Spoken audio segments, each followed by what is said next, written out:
Hello दोस्तों, मैं doctor Rishikesh Tiwari सियान एकेडमी के ऑनलाइन सेशन में एक बार आपका फिर से स्वागत करता हूं। दोस्तों, आज के वीडियो लेक्चर में हम लोग एनिमल फिजियोलॉजी से एक बहुत ही इंपॉर्टेंट टॉपिक को डिस्कस करने जा रहे हैं।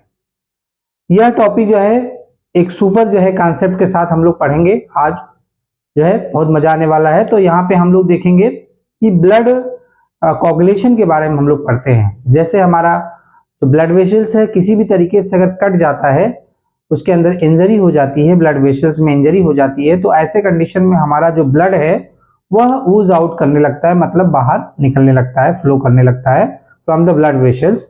तो इसको कैसे बॉडी कौन सी मैकेनिज्म के थ्रू इसको प्रिवेंट करती है, फ्लो को रोकने के लिए फ्लो को कैसे वो प्रिवेंट करती है, उसकी पूरी मैकेनिज्म आज हम लोग डिस्कस करने वाले हैं। तो बहुत अच्छे डिटेल में इसको समझेंगे। आप ध्यान से वीडियो को देखिएगा और समझने का प्रयास करिएगा। फिर भी अगर आपके पास कोई सवाल या क्वेश्चन रह जाता है तो आप उसको कमेंट करके पूछ सकते हैं, जिसका उत्तर आपको प्रॉपरली दिया जाएगा। तो आइए स्टार्ट करते हैं आज के वीडियो लेक्चर को। आज के वीडियो लेक्चर में हम लोग शुरू करने वाले हैं blood coagulation cascade. Blood coagulation cascade का मतलब होता है कि ब्लड का कैसे कोगुलेशन, मतलब कैसे हिंदी में कहते हैं थक्का जमना, तो रुधिर का थक्का जमना जिसको कहते हैं। और कैस्केड मतलब होता है कि एक क्रम होता है, एक सीरीज ऑफ रिएक्शंस हैं जो एक्टिवेशन प्रोसेस को प्रमोट करता है, जिसके थ्रू ब्लड कोगुलेशन प्रॉपर्ली हो पाता है। तो सबसे पहले हम लोग यही देखते हैं कि मतलब कि ब्लड कोगुलेशन में दो आपके पार्ट आते हैं, जिसमें हम लोग देखते हैं कि मतलब कि ब्लड का कोगुलेशन जो होता है उसमें हम लोग देखेंगे कि दो पाथवे को फॉलो करते हैं। ब्लड कोगुलेशन में दो पाथवे होता है। पहला पाथवे इसमें आता है, हम लोग देखेंगे एक्सट्रिंसिक पाथवे होता है। पहला पाथवे इसमें एक्सट्रिंसिक पाथवे होता है और दूसरा पाथवे जो होता है वो इंट्रिंसिक पाथवे होता है।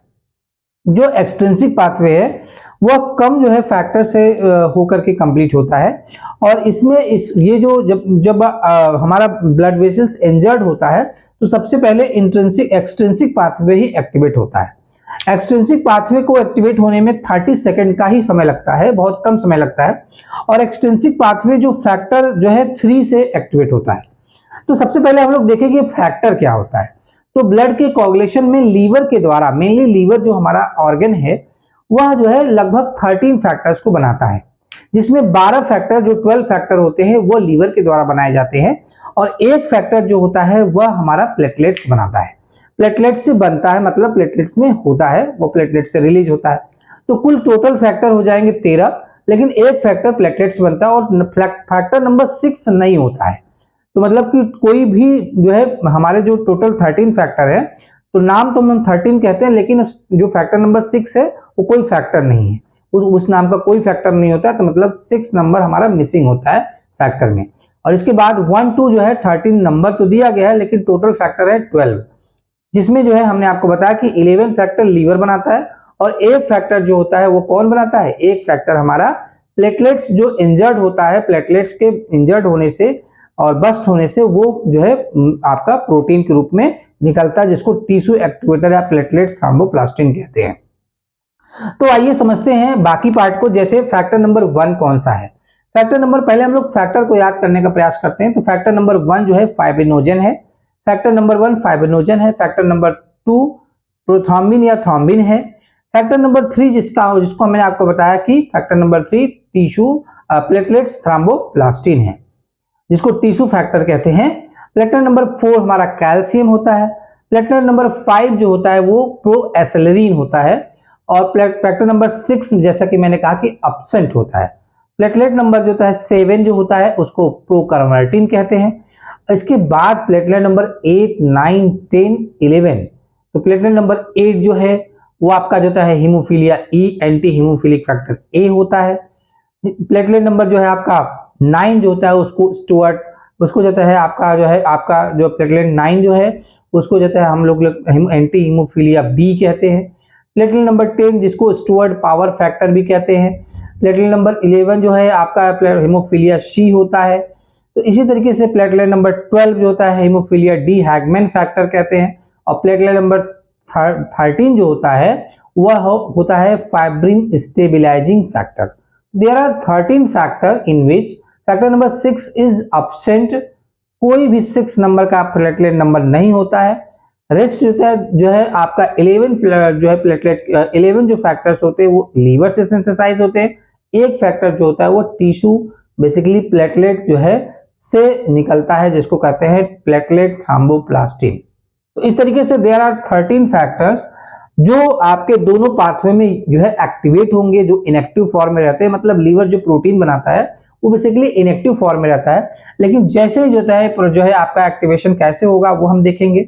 तो वो सारी प्रोसेस को यहाँ पे समझते हैं। तो पहला होता है एक्सट्रिंसिक फैक्टर।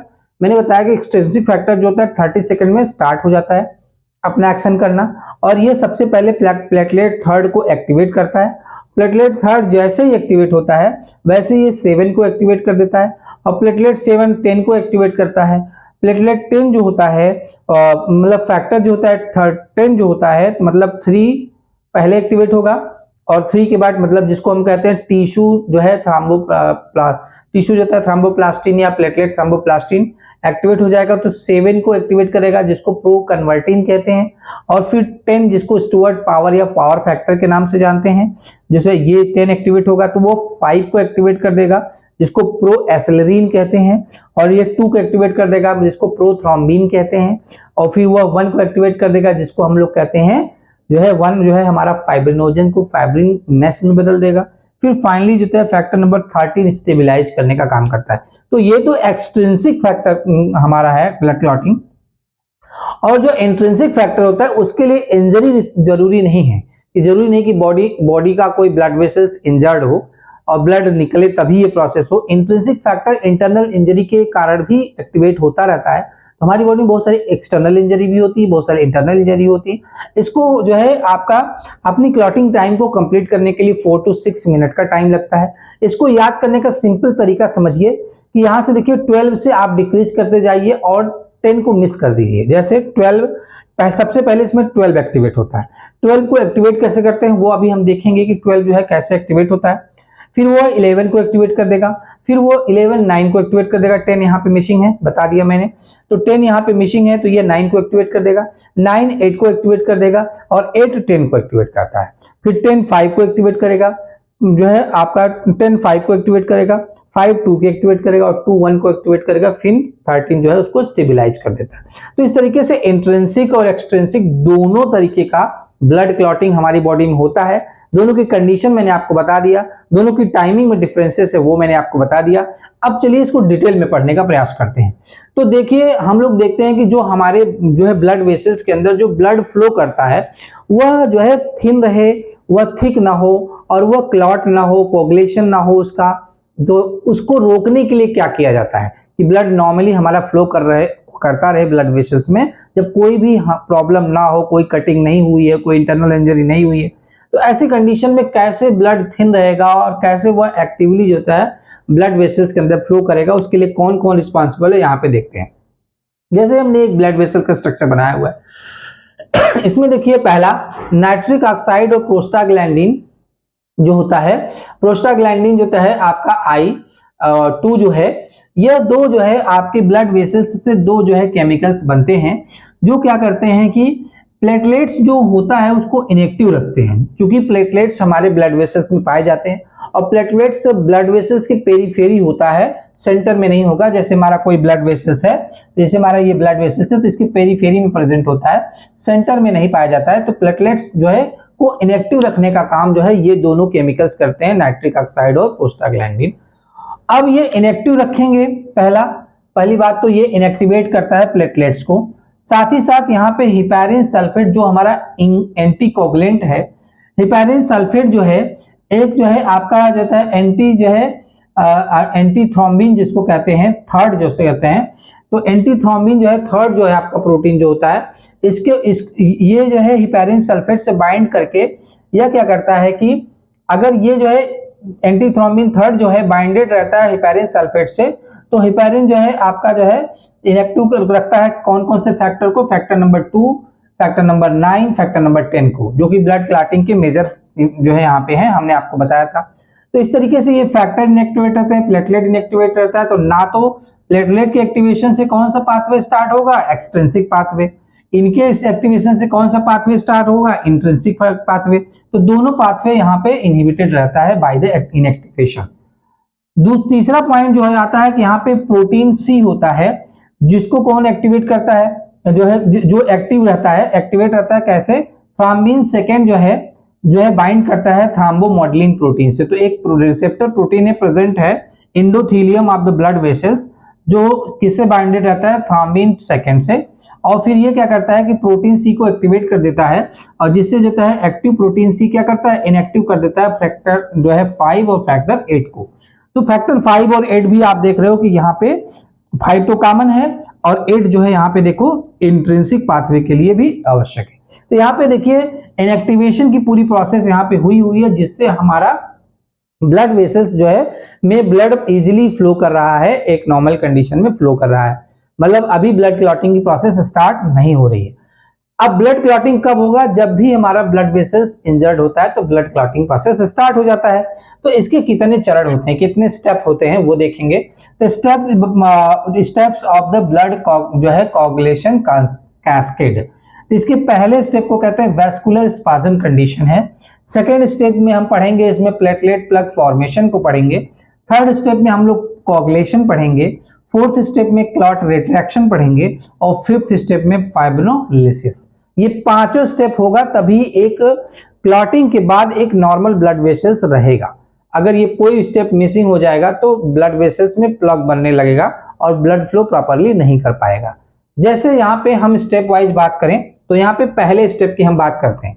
पहला स्टेप यहाँ पे देखिए दिखाया गया है कि एंडोथेलियम जो होता है, जो ब्लड वेसल्स, जैसे ही ब्लड वेसल्स में कोई इंजरी हो रही है तो यहाँ पे देख रहे हैं कि जो है हमारा जो एंडोथेलियम है, यह एंडोथेलियम लाइनिंग होती है। एंडोथेलियम ब्लड वेसल्स की सबसे इनर लाइनिंग को एंडोथेलियम कहते हैं। तो एंडोथेलियम जैसे ही हमारा इंजर्ड होगा वैसे ही एक जो है प्रोटीन बनाता है जिसको कहते हैं एंडोथेलिन। इंपॉर्टेंट है, ये पूछा भी गया है, CSIR में भी पूछा गया और नीट में भी पूछा गया। तो यह एंडोथेलिन ई जो है रिलीज हो जाता है। एंडोथेलिन जो प्रोटीन है यह क्या करता है कि जो हमारा एंडोथेलियम, उसके नीचे पाई जाती है स्मूथ मसल्स पाई जाती हैं। स्मूथ मसल्स पे रिसेप्टर्स होते हैं जिनसे जाके बाइंड करता है, और स्मूथ मसल्स के अंदर क्या करेगा, कंट्रैक्शन काज करता है। कौन सी सिग्नलिंग के द्वारा, GQ सिग्नलिंग करा देता है। GQ सिग्नलिंग, PIP2 सिग्नलिंग जिसको कहते हो, जिसके थ्रू क्या करता है, ये ब्लड वेसल्स को कंट्रैक्ट करता है। और कंट्रैक्शन करने के बाद होता है यह क्या करेगा कि जो है ये स्पाज्म वाला कंडीशन, पहला वैस्कुलर स्पाज्म, मतलब उसको श्रिंक करने का कोशिश करता है, ताकि जो है कटिंग के बाद जो भी साइज है हमारे कट का, इंजरी का, वो छोटा हो जाए और ब्लड कम से कम फ्लो करे, पहली बात। दूसरी बात, यहाँ पे नॉइसियो रिसेप्टर को भी एक्टिवेट कर देगा, plus myogenic muscles contraction mechanism को एक्टिवेट कर देगा, जिससे ये इसको जो है ब्लड वेसल्स को ज्यादा, जहां पे कट हुआ है उसको नैरो कर पाए और ब्लड कम से कम फ्लो करे। ये टाइम देता है ब्लड क्लॉटिंग के प्रोसेस को स्टार्ट। तो पहला स्टेप है इसमें वैस्कुलर स्पाज्म में, जिसके बीच में किसका रोल है, एंडोथेलिन का रोल है, जो क्या करता है, muscles contraction, smooth muscle contraction करता है, जिससे जो साइज ऑफ कट है वो स्मॉल हो जाएगा, छोटा हो जाता है, नैरो हो जाता है, जिससे ब्लड कम से कम फ्लो कर पाएगा। स्टेप नंबर 2 में आते हैं तो प्लेटलेट प्लग फॉर्मेशन। अब स्टेप नंबर जो 2 है, इसमें क्या होता है कि जैसे ही कट होता है तो एक तो ये प्रोसेस हो गई। सेकंड प्रोसेस क्या होता है, सेकंड प्रोसेस में यहाँ पे जो है एक प्रोटीन है वह यहाँ पे जो है रीच करता है, मतलब वहां पे एक प्रोटीन प्रेजेंट होता है जिसको कहते हैं वॉन विल्ड ब्रांड फैक्टर कहते हैं। यह प्रोटीन के पास जो है रिसेप्टर होता है। तो यह प्रोटीन जो है क्या करता है, जो प्लेटलेट है उसके पास एक रिसेप्टर होता है जिसको ग्लाइकोप्रोटीन, जो रिसेप्टर होता है उसका नाम है ग्लाइकोप्रोटीन, जो है आपका 2 रिसेप्टर्स हैं। तो यह देखिए इनसे रिसेप्टर से वॉन जो है, यहाँ पे देखिए ग्लाइकोप्रोटीन 1B जो है प्रोटीन है जो प्लेटलेट्स के पास है, और वॉन विल्ड ब्रांड फैक्टर से ये बाइंड करता है, दोनों की बाइंडिंग होती है। और जैसे ही इसकी बाइंडिंग हो जाती है, ये बाइंडिंग कंफर्म करता है कुछ चीजों के रिलीज करने में। वैसे जैसे ये बाइंडिंग हो गई, कंफर्म करता है, तो वैसे ये क्या रिलीज करता है, ADP, थ्रोम्बोक्सिन A2 और साथ में सीरोटोनिन, ये तीनों केमिकल को ये रिलीज कर देता है। ये तीनों केमिकल किससे रिलीज हुए हैं, इनकी binding, von Willebrand factor एक प्रोटीन जो प्लेटलेट के से बाइंड करता है, किससे, प्लेटलेट पे प्रेजेंट ग्लाइकोप्रोटीन 1B प्रोटीन से बाइंड कर जाएगा, और जो कंफर्म करके एक 3 केमिकल रिलीज करता है, ADP, थ्रोम्बोक्सिन A2 और सीरोटोनिन। अब इसका पहला काम क्या है, ये जो तीनों केमिकल है, पहला काम ये होता है कि यहाँ करके प्लेटलेट का एग्रीगेशन कराएं। बहुत सारे प्लेटलेट को इकट्ठा कर देते हैं, और साथ ही साथ यह भी जाकर के क्या करेगा, रिसेप्टर से बाइंड करेगा स्मूथ मसल से, और यह भी कंट्रैक्शन कराएगा स्मूथ मसल्स का। तो वही स्पाज्म वाला प्रोसेस को ये जो है आपका बढ़ाएगा, इंक्रीज करेगा, उसको जो है ज्यादा पोटेंशिएट करेगा ताकि ब्लड फ्लो कम करे।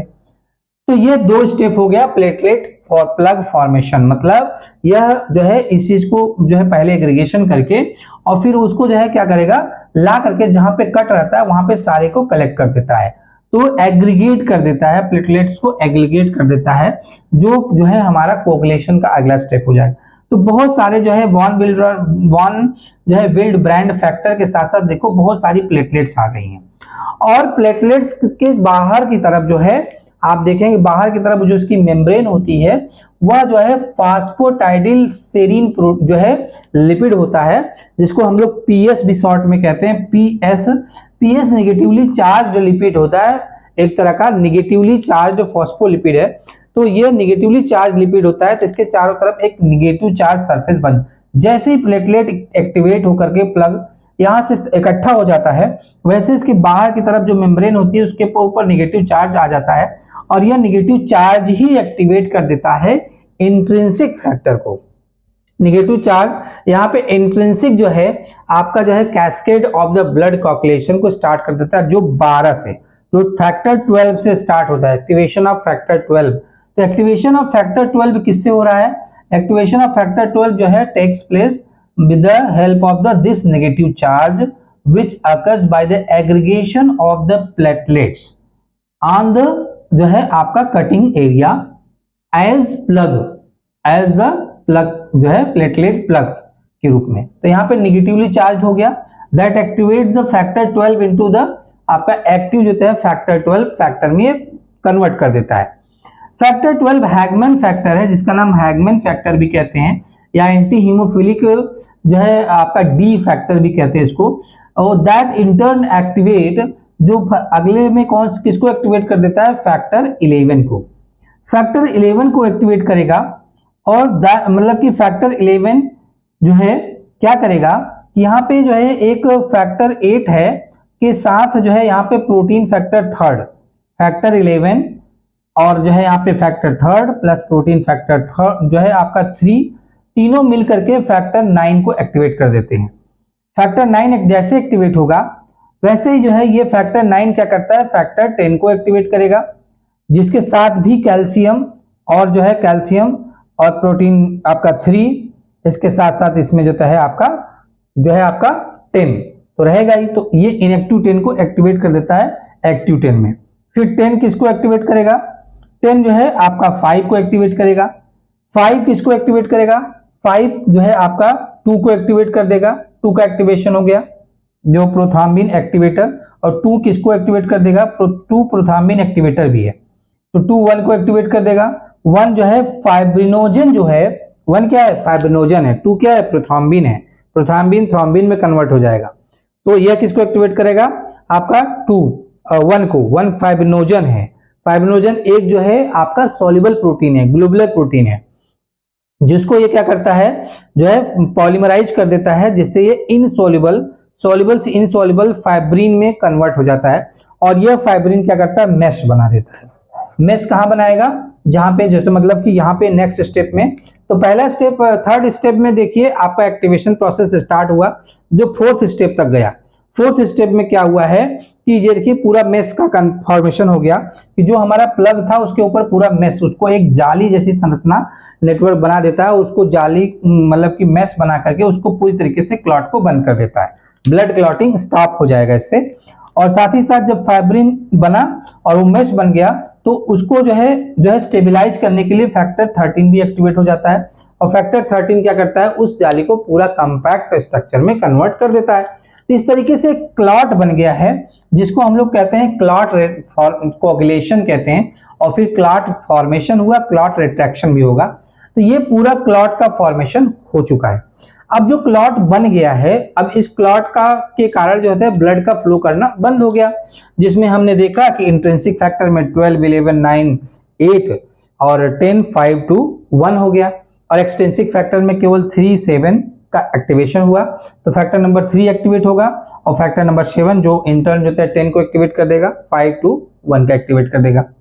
तो अब देखिए जो क्लॉट बना है वो आपका क्लॉट का रिट्रैक्शन होना है, क्लॉट को जो है रिमूव भी करना है। तो स्टेप 5 में आते हैं।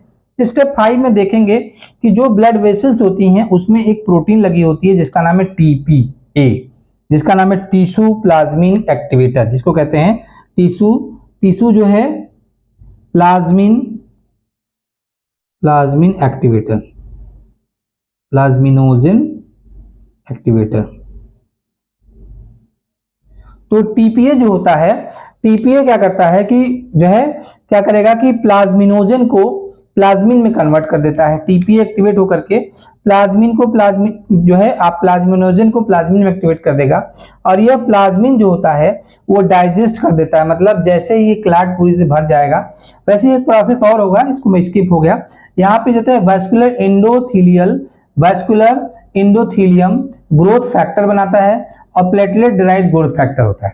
तो ये क्या करता है, जो वैस्कुलर एंडोथीलियम ग्रोथ फैक्टर है यह क्या करेगा कि जो हमारा ब्लड वेसल्स है उसको पूरी तरीके से भर देगा, मतलब पूरी तरीके से सिंथेसाइज कर देगा, रिजनरेट कर देगा, एक तरह से कह सकते हैं। और जो प्लेटलेट डिराइव्ड ग्रोथ फैक्टर है वो स्मूथ मसल से इन सब फाइबर्स को पूरी तरीके से ग्रोथ करके पूरी तरीके से हीलिंग जहां पे कट एरिया उसको कर देगा। ये कब होता है, जब इसके अंदर जो है पूरी तरीके से मेश फॉर्मेशन हो गया और क्लॉट, इसी को क्लॉट जो है रिट्राइव हो जाता है।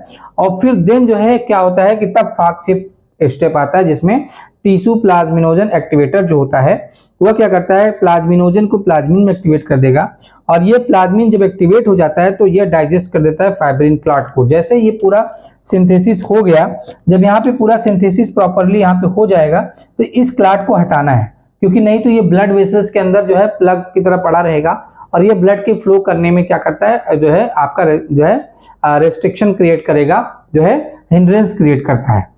तो ऐसी कंडीशन में क्या होता है कि ये फाइब्रिन जो प्लाज्मिन जो है वह इस फाइब्रिन क्लॉट को डिसॉल्व कर देता है और डिसॉल्व करने के साथ साथ ये होता है कि ब्लड में डी डाइमर्स प्रोड्यूस करता है। जब ये डिसॉल्व कर देगा तो ब्लड में क्या करता है, डी डाइमर्स प्रोड्यूस करता है और ये डी डाइमर्स इंडिकेटर होता है कि ब्लड में इंजरी हुआ है।